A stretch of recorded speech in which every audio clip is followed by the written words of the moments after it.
Hey everyone, today we are going to learn how to find the length of a linked list. First we'll see the problem statement and we'll go to some examples, and then we'll see there are two approaches of this. First is an iterative one, which is easy to understand. The code might be slightly lengthy. The second one is recursive. The code is very simple, but some people may find recursion difficult to understand. Let's see some examples. For example, in the first linked list, there are 1, 2, 3, 4 nodes. So the answer should be 4.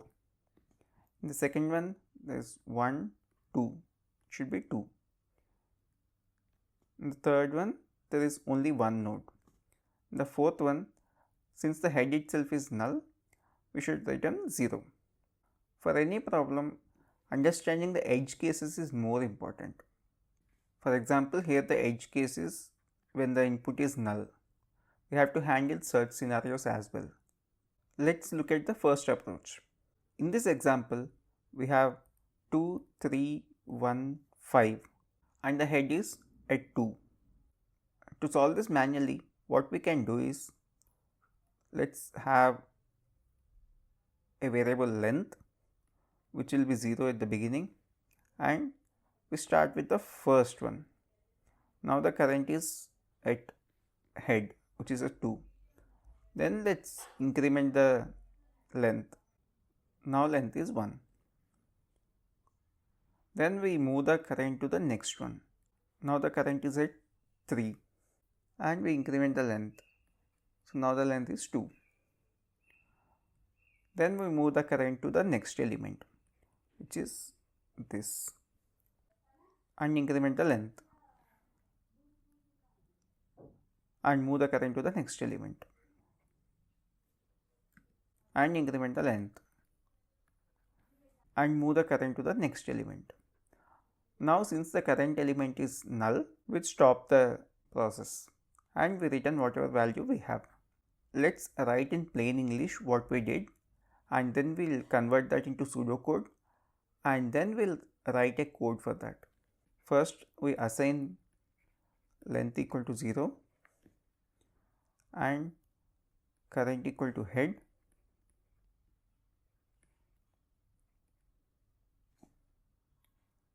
until current is not null.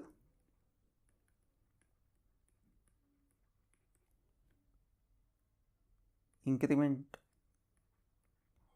length and move current to the next.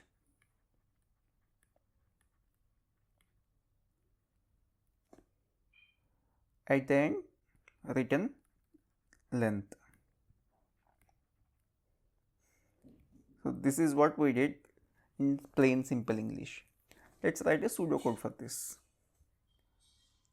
If we convert that into code, the length equal to 0, current equal to head, the equivalent of until current is not equal to null is while current is not equal to null,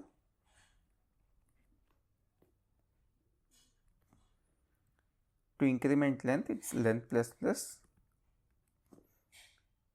to move current to the next, current equal to current dot next, and whatever there in this code block will run every time until current is not null, and we return length.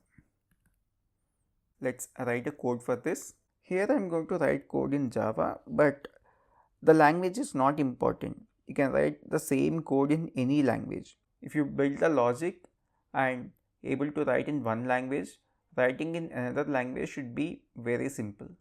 Here if you see, list node gives the definition of the linked list. It has an integer value and a next pointer. Let's see the main function, get length. As we discussed, we'll start assigning a variable length to store the length till then, and we'll keep a current pointer which points to head at the beginning until current is not equal to null, which is while current is not equal to null,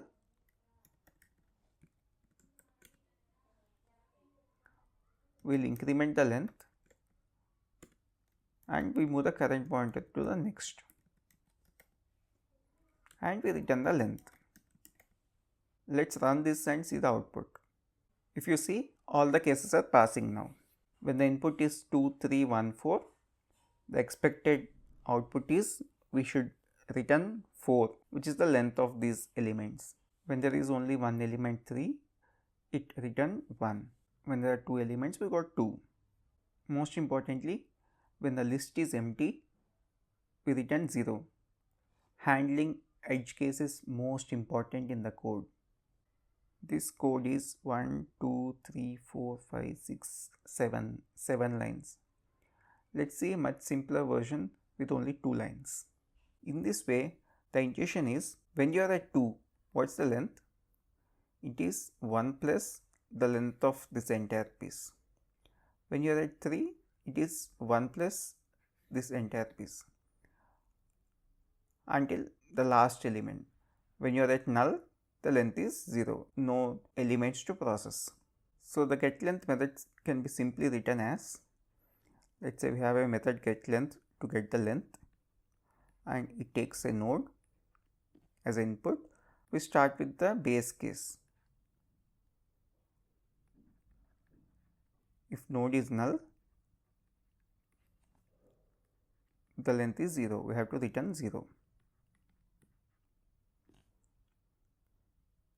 And for next,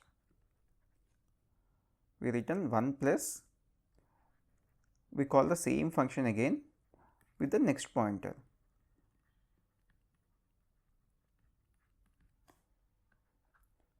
In this way, with 2 lines, we can find the length. We don't have to assign length variable, we don't have to assign current, all these things. Initially, the getLength will be called for 2 and internally it will be called for 3, internally that will be called for 1, internally that will be called for 5, and null, this will give 0, it will exit, it will be 1 plus 0, which is 1, here it will go back, which is 1 plus 1, which will be 2, when it goes back, its length is 1 plus 2, 2 is the output of the inner function, which will be 3. When it goes back, it is 1 plus inner function, which is 3, it will be 4.